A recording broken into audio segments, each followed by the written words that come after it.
Blue is a childhood nickname that I had because I had a fascination with the color. I used to want my cake blue on the inside, and I would not eat my cake as a child, my birthday cake, unless it was blue. Yes, and it was just something I'd always done since I was an infant. Okay. I really would refuse it if it was not blue. So I got the nickname Blue. And Cantrell is my grandmother who passed away's last name. So I use that in her honor. Pretty name.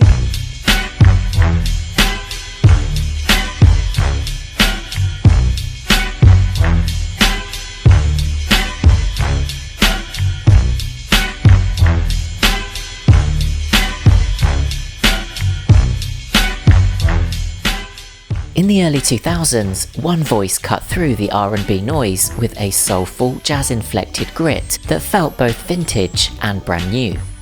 Whether she was telling you to drain a cheating man's bank account or breathless over a Dr. Dre beat, Blu Cantrell was everywhere. She had the look, the range, and the backing of industry titan L.A. Reid. But by 2004, the music stopped. One of the most promising vocalists of her generation seemed to vanish into thin air. Let's look back at the meteoric rise, the label drama, and the mystery of just what the fuck happened to Blu Cantrell.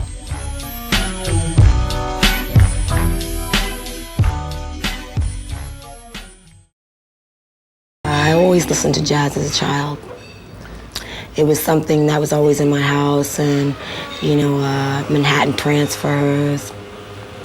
We used to listen to the Carpenters and Olivia Newton-John and Earth, Wind and Fire, Stevie Wonder, Shaka Khan.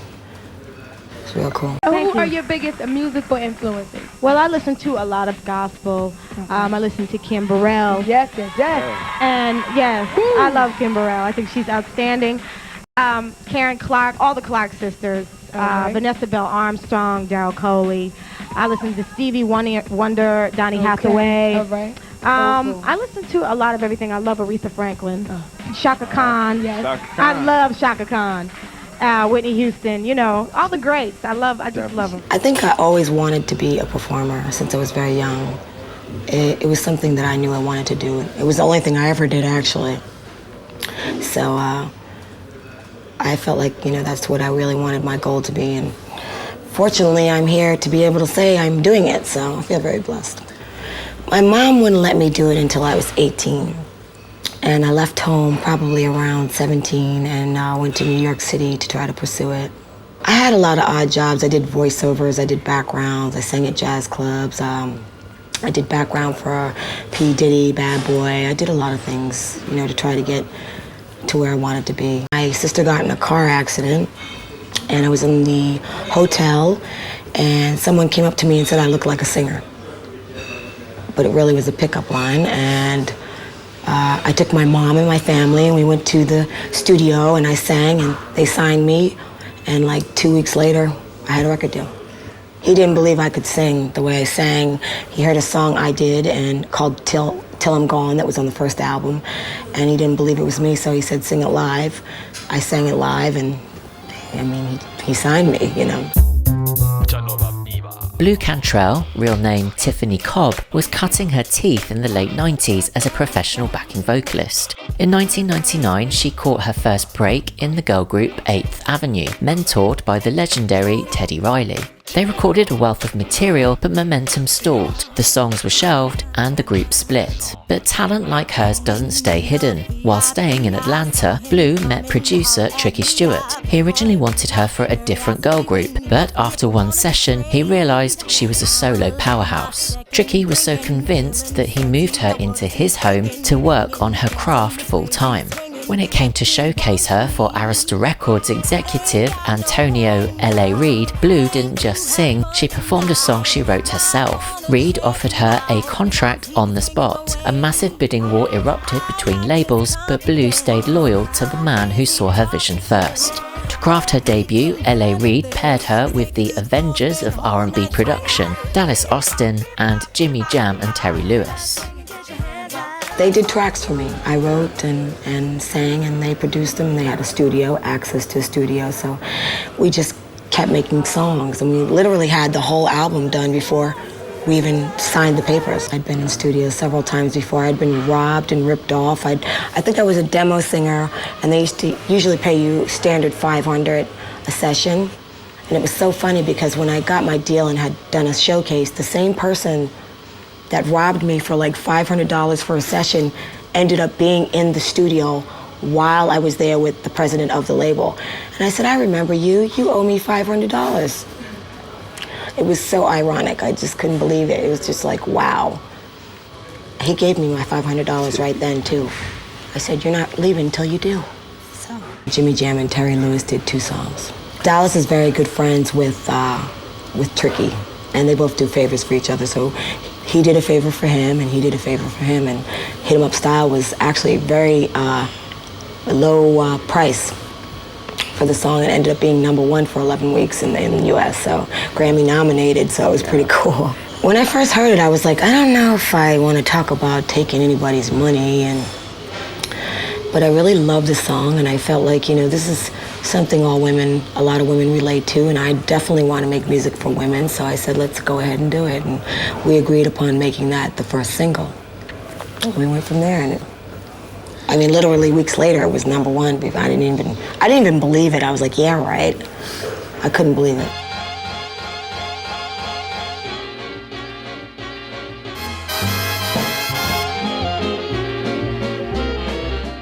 While he was scheming, I was beaming in the beamer, just beaming. On the 23rd of April 2001, Blu released her debut single, Hit 'Em Up Style, Oops. Built on a small snippet sample of Frank Sinatra's The Boys' Night Out, the song was a revenge anthem for the ages. It would peak at #2 on the Billboard Hot 100 for 2 weeks in July 2001. It went top 5 in Australia and New Zealand and hit #12 in the UK. The vibrant high-fashion music video was directed by Billy Woodruff, known for his work with Toni Braxton and Usher. The song earned her a Grammy nomination for Best Female R&B Performance. Ironically, Blu admitted she didn't actually like the song artistically at first, but she used the bitter feelings that she was going through at the time to fuel the performance.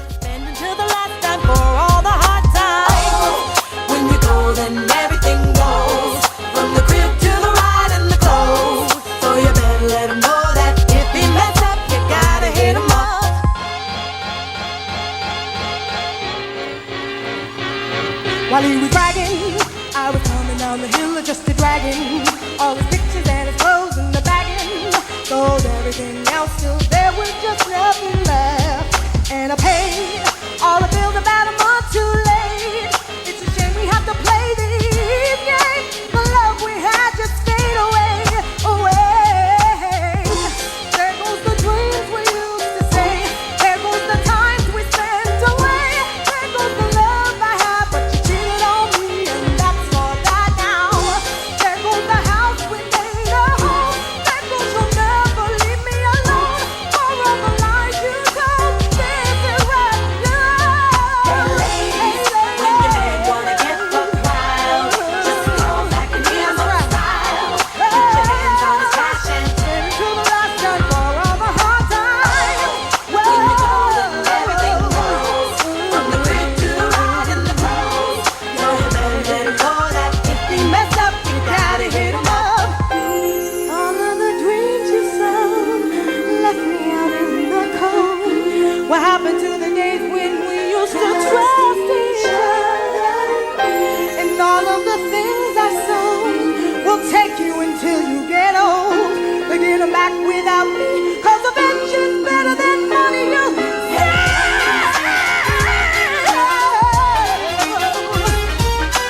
Hit 'em up style.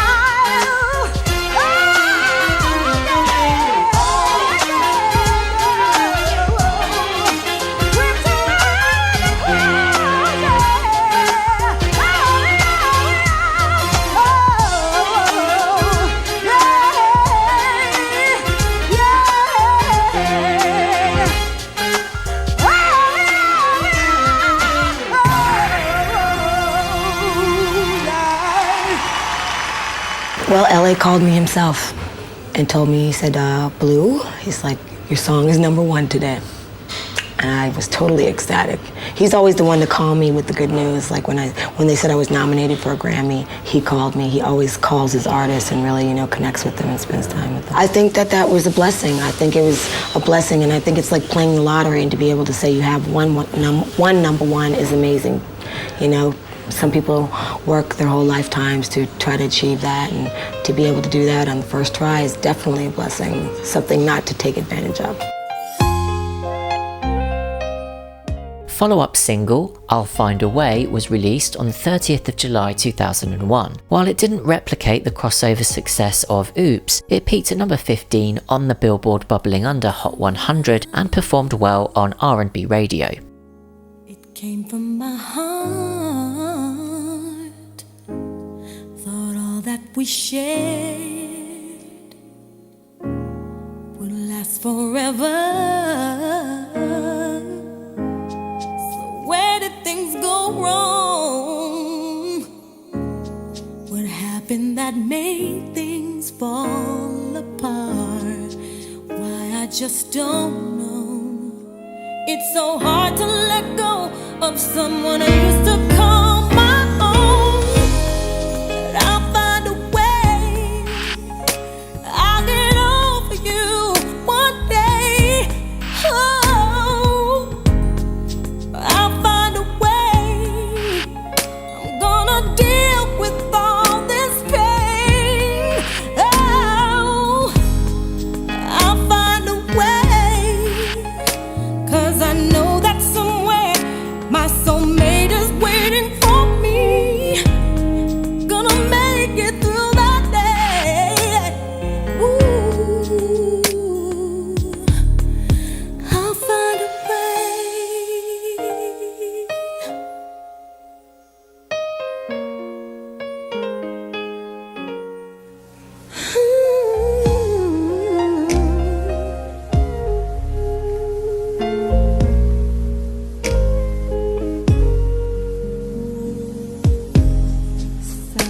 It's so intense without you to share a word.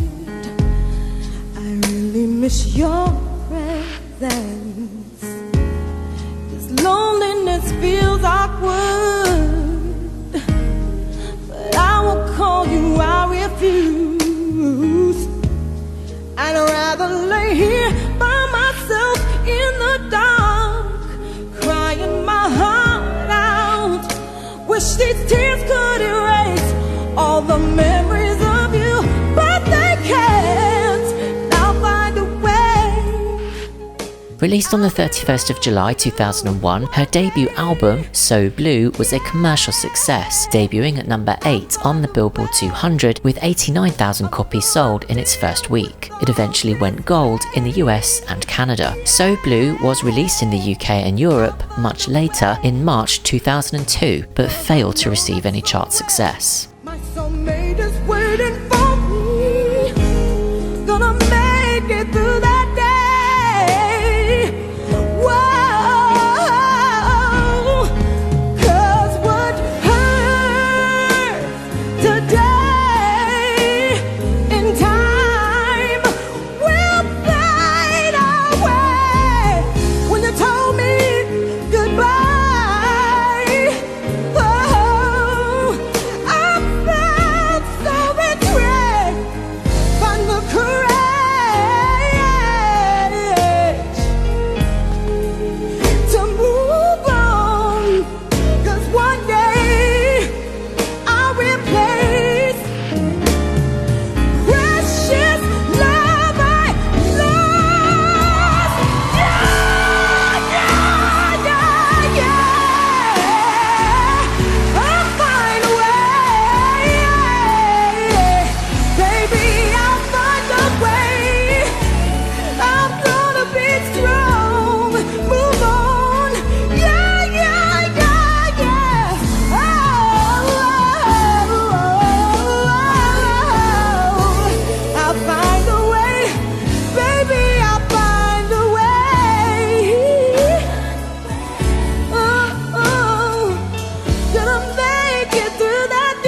The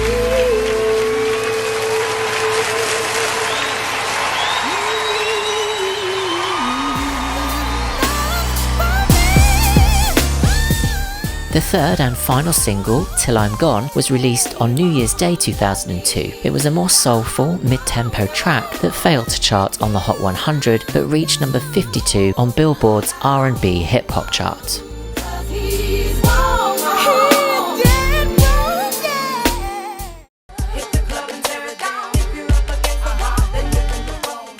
Round Up, a single by the rapper Lady May featuring Blu Cantrell, was officially released in June 2002. It peaked at number 93 on the Billboard Hot R&B Hip Hop Songs chart in July that year.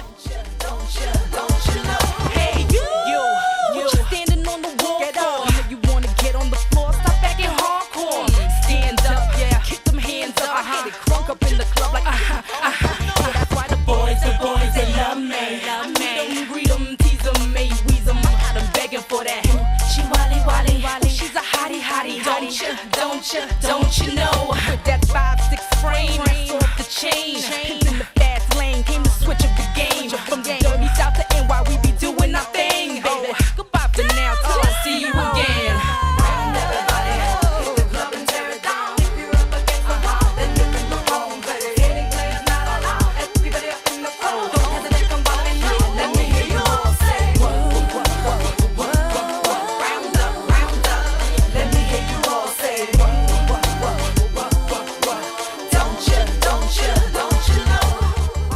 Blu has frequently pointed to the specific release to support her claims of sabotage. She noted that the music video for Beyoncé and Jay-Z's 03 Bonnie and Clyde, released in October 2002, shared striking visual and thematic similarities to Round Up, which had come out just 4 months prior. One more time.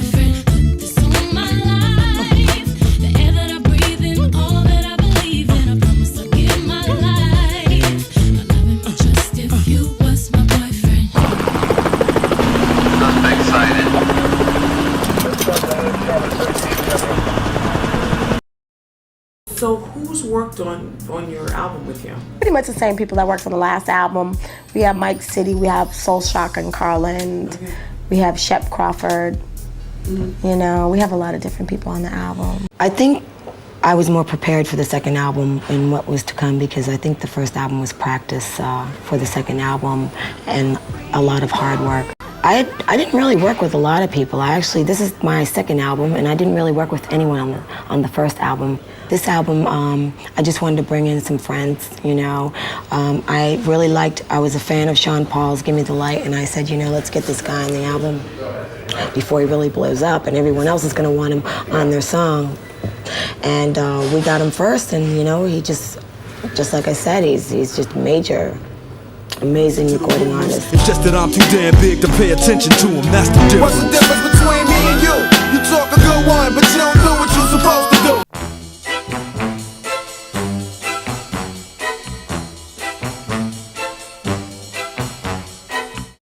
Shut up, and Blu Cantrell, remix that go make them heads swell, yo.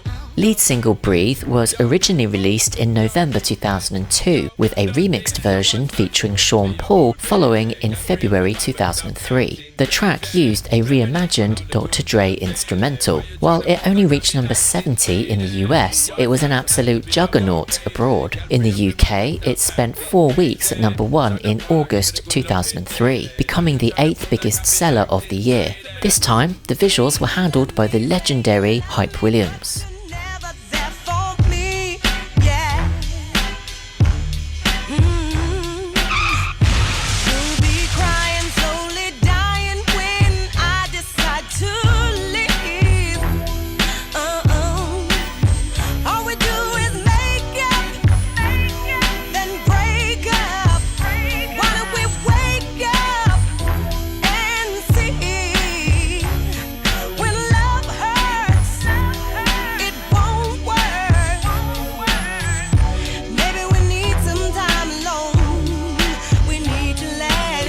So what's that supposed to be about, baby? Get free of the vibe and stop acting crazy. crazy. Reminisce on all the good times daily. Why you tryna pose like I be acting shady? You're only lonely when your homie ain't got a ride for no loot. Yeah, yeah, Then comes the time of some other girl is claiming she's going out with you. Yeah, all we do is make up, then break up. Why don't we wake up and see? When love hurts, it won't work. Baby, we need some time alone. We need to let it breathe. The album Bittersweet arrived on the 24th of June 2003. In the US, it debuted at number 37. In the UK, it was a catch-up album, including Hit 'em Up Style as a bonus track, peaking at number 20 and number 5 on the R&B charts. The album sold much less than her debut and received mixed reviews by critics. Walking out the door, waiting for a cure. I wish that you could love me more. Give me what I'm looking for. To be the one I adore, but now it seems I'm just not sure. Baby, we need some time alone, so we can just breathe. Let it breathe. Breathe. Breathe.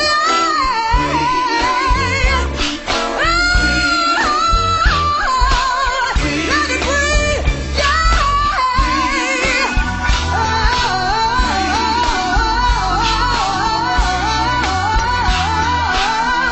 Let it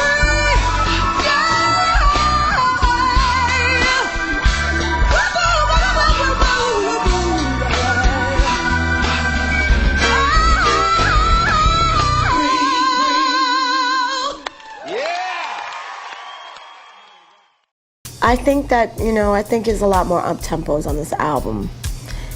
And I just think it has a lot to do with the first album. I think it's a second chapter to the first album. Did you do most of your own writing or any of it? Yeah, I did on the first album and on this album also. Probably like 5 to 6 songs.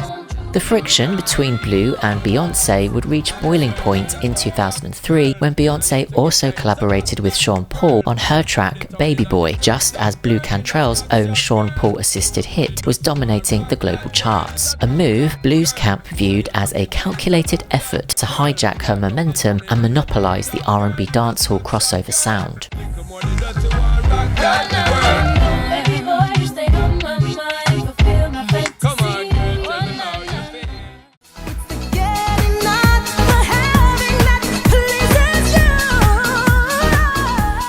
Following the release of Bittersweet, Arista Records issued Sleep in the Middle as a CD promo single in the US. The track gained some traction in the club scene thanks to several official remixes, which were released on 12-inch vinyl and promotional CDs.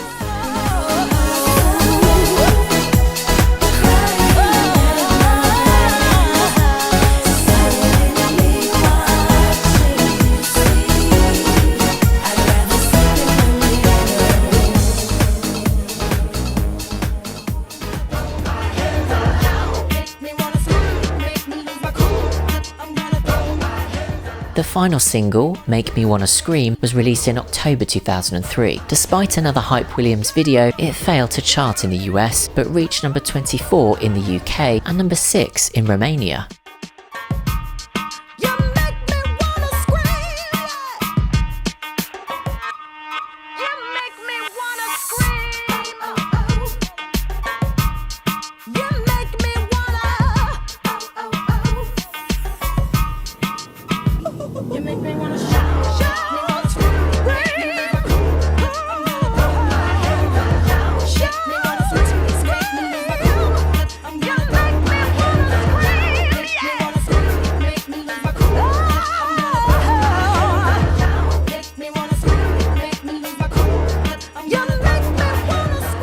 So why did it all stop? The answer is a classic case of label limbo. In 2004, Sony and BMG merged. In the shuffle, Blu's mentor, L.A. Reid, was ousted from Arista. Blu felt the promotion for Bittersweet was falling apart without his leadership.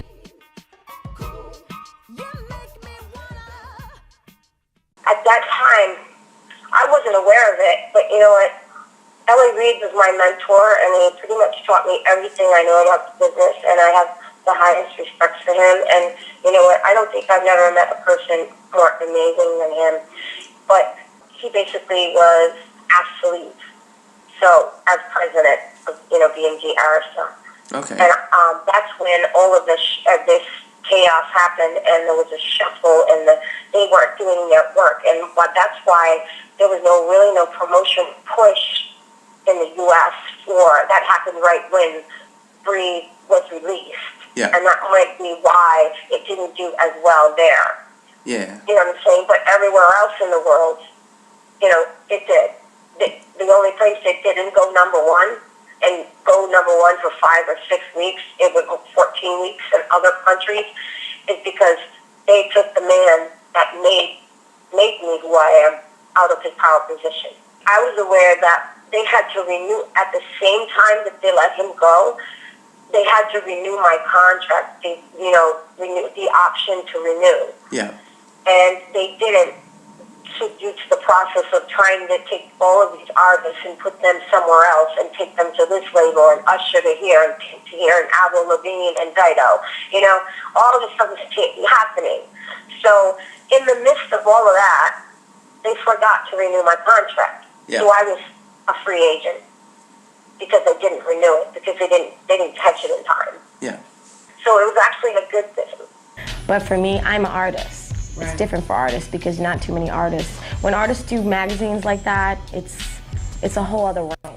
In addition, a DVD titled The Making of Bittersweet, which was included as a bonus disc with some international and special editions of her sophomore album, caused some controversy. While the DVD was intended to be promotional, it became infamous for a candid interview segment between Blu Cantrell and Wendy Williams, who was at the peak of her Queen of Radio era. The interview was less of a standard press junket and more of a messy, gossip-filled deep dive that many fans and critics believe damaged Blu's image, just as she was trying to establish herself as a serious artist.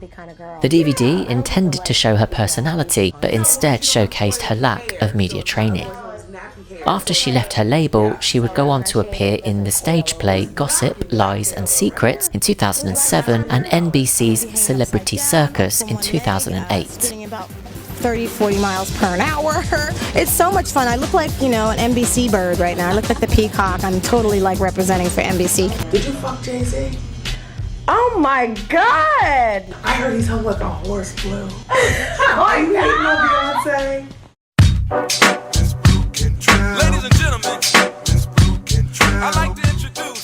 Originally released around 2004, From LA to LO was never a traditional studio album. Following the massive international success of her single Breathe, this project was compiled as a mixtape or a side project. The content consisted of unreleased tracks, demos and collaborations that didn't make the final cut for her second studio album Bittersweet. The name LA to LO refers to Los Angeles and London, signalling her crossover success in the UK market at the time.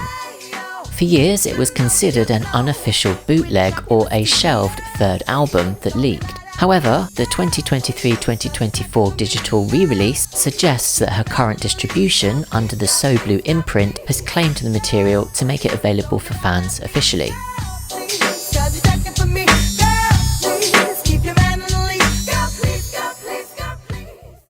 Beck would like to know if you've got any new music on the way. Have you been working on any new music? I'm actually working on music right as we speak. Oh, okay. As we speak. Between 2013 and 2016, Blu teased an official third album, telling outlets like Fuse she was working independently. However, those projects never materialized. It's R&B hip-hop. Yes, that's what we like. It is R&B Fridays. Yes. When do we have an idea when you're going to be putting stuff out, when stuff's going to drop? You'll just know when it comes out. It's gonna. Just keep watching. Just keep watching. Just keep looking out for me, and I got you. So I went to Neiman Marcus on a shopping spree, and on the way I grabbed Sully and Mia. So why is she rarely remembered? Well, Blu's peak happened just before the streaming era. She's sometimes labelled as a one-hit wonder, especially in the US, because while she was a massive star in the UK, the US general public largely associated her with hit-em-up style only. And in 2014, Blu made headlines for a public breakdown in California, where she was taken for a psychiatric evaluation. Since then, she has stayed largely out of the spotlight, choosing privacy over the grind of the modern music industry. When you go, then everything goes from the crib to the ride and the clothes. So you better let them know that if they mess up, you got it. I think that they should have an actual, like, in their offices, an education, like a class for educating artists about contracts and what they deserve and what not to let people do. Because when you come in and you don't know, the business, people take advantage. So I would say the thing that I would have done different is probably been more educated in the business, and then would have had, when they told me to take this lawyer, I would have gotten my own lawyer, because that lawyer ended up representing them, which was a conflict of interest. So they were all working together to basically take what was mine. Yeah. And nobody really knows the whole truth but me and them. But I was really taken advantage of, and I did most of the writing. And, they took all of my publishing and took, the checks were coming in, and they didn't even I never saw any check. I've never gotten one dime from Arista Records. Blu Cantrell's career decline is often framed as a cautionary tale of industry politics, where her past ties to Jay-Z and allegations of creative sabotage by Beyoncé's camp created a narrative of blackballing that she believes effectively erased her from the R&B landscape. Blu Cantrell had a voice that could go from a whisper to a roar, and for a brief moment the world was hers. She may be quiet today, but the next time Breathe or Hit 'em Up Style comes on the radio, you'll realise her impact never actually faded. In March 2026, Breathe was officially certified triple platinum in the UK. What's your favourite Blu Cantrell track? Let me know in the comments. I love you, and thanks for having me, okay? You got me so ready. I'm racing. I'm so impatient. You got to know. You got me so. I'm chasing. I'm so impatient.